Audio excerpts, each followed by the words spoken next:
ازاي العادات بتشكل هويتك، وازاي هويتك بتشكل عاداتك، وهنعرف كمان الفرق في تغيير العادات بداية من الهوية وصولا للنتائج، وتغيير العادات بداية من النتائج وصولا لتغيير الهوية، وأنهي طريقة منهم الأفضل. فيلا بينا. في البداية خلينا نسأل نفسنا سؤال، واللي هو ليه سهل علينا إننا نكرر عاداتنا السيئة وصعب علينا إننا نبدأ أو نكون عادات حسنة وجيدة؟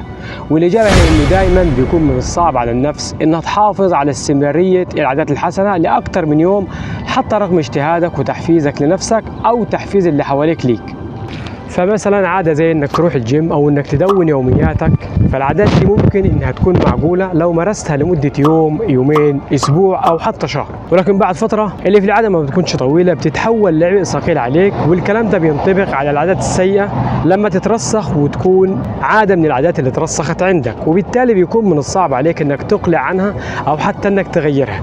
زي انك بتكون شخص مدخن شره، او عندك عادة التسويف وكل حاجة بتقول عليها خليها لبكرة، او انك بتسرف في مشاهدتك للتلفزيون او مواقع التواصل الاجتماعي من يوتيوب وفيسبوك وانستغرام وغيرها من منصات التواصل الاجتماعي.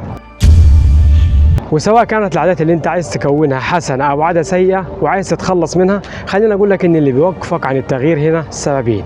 اولهم انك بتحاول تغيير الاشياء الخطأ مش الاشياء اللي المفروض تغيرها، والثاني انك بتحاول تغيير عاداتك بطريقة غلط.